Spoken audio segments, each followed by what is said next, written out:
My birthday's on Mother's Day. I'll be 48. Most of my students think I'm like anywhere between 25 and 67. So I want to read a couple poems that I was thinking of when I was listening to some of the earlier poems. So, my mother too died a year and a half ago.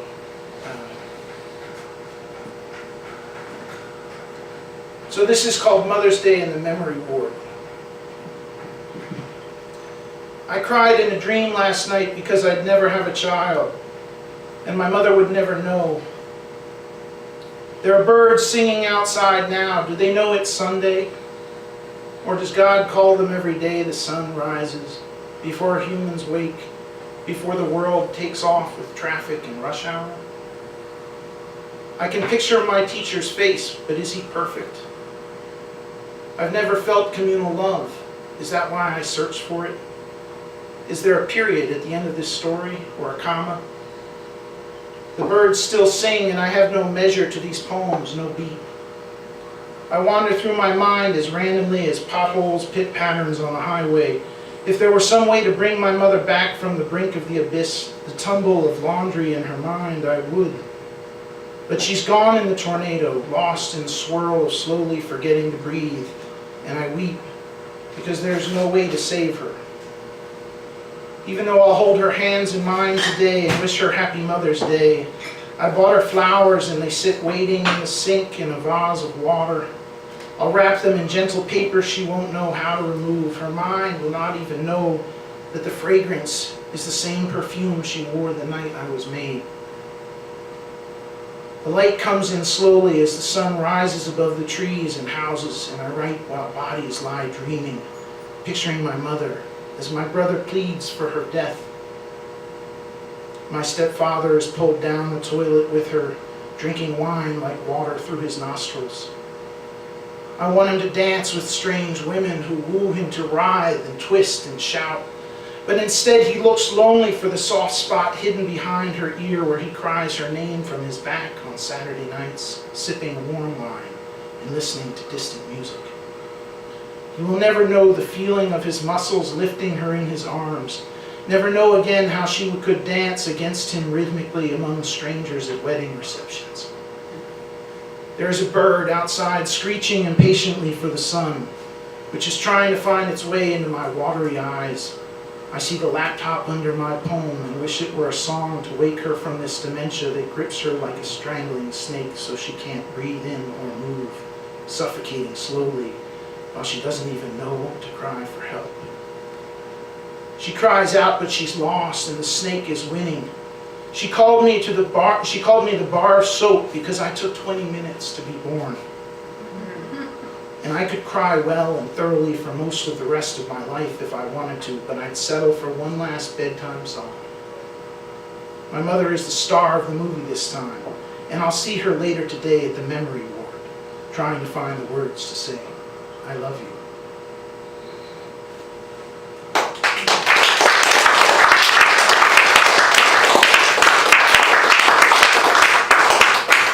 So I had the honor last 2 days of staying up in New York.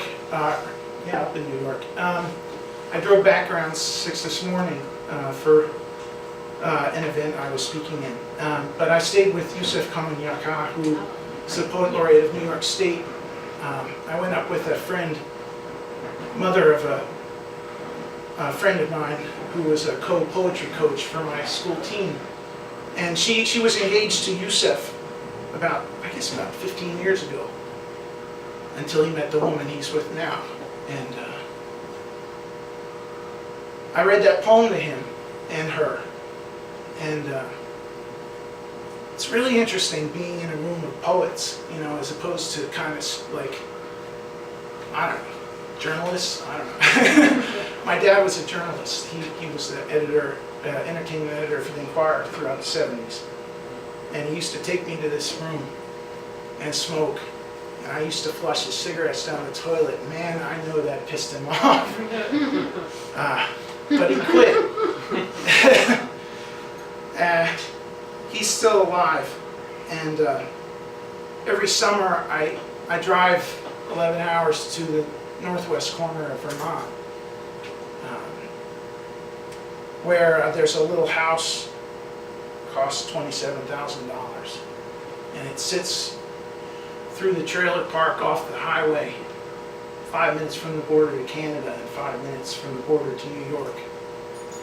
And it's a little trucking town. You know, trucks go through, they don't stop.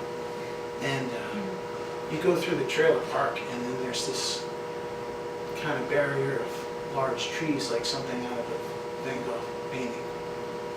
And then suddenly everybody's Canadian. They bought the $27,000 houses and kind of amped them up. But my sometimes mother-in-law and stepfather-in-law bought this house, and it's this is a poem of a series of kind of ongoing poems called Alburgh, Vermont. I stumble through the idea of this town like a wounded skunk, hit by its trucks and bitten by its barking dogs, lonely for the salvation of its churches. I smell the rust from the signs that her time has passed. Yet the smell of cow manure, like a neighborhood perfume, filled me with comfort. I watched the red sun rise over the fields like my own mother over her sons, nurturing the land of corn and cows and stray cats and syrup and snow, and like trucks north, like a parade of Canadian geese, I am like a worn piece of furniture left out in the rain by the road, or like discarded children's toys placed in neat cardboard boxes. I'm free now to anyone who'll have me. I'm the rising lake pushing down the stone walls of her heart, down into the lake like torn siding from last year's flood. Like the stray cat by the abandoned pump house, I'm lost and I'm at home. A guest here and a stranger everywhere. The empty streets are a sad movie, and the dew rises silently towards the sky in the morning, moistening my eyes, and I'm crying. But it's not because my mother is dying, it's because of this life. This life.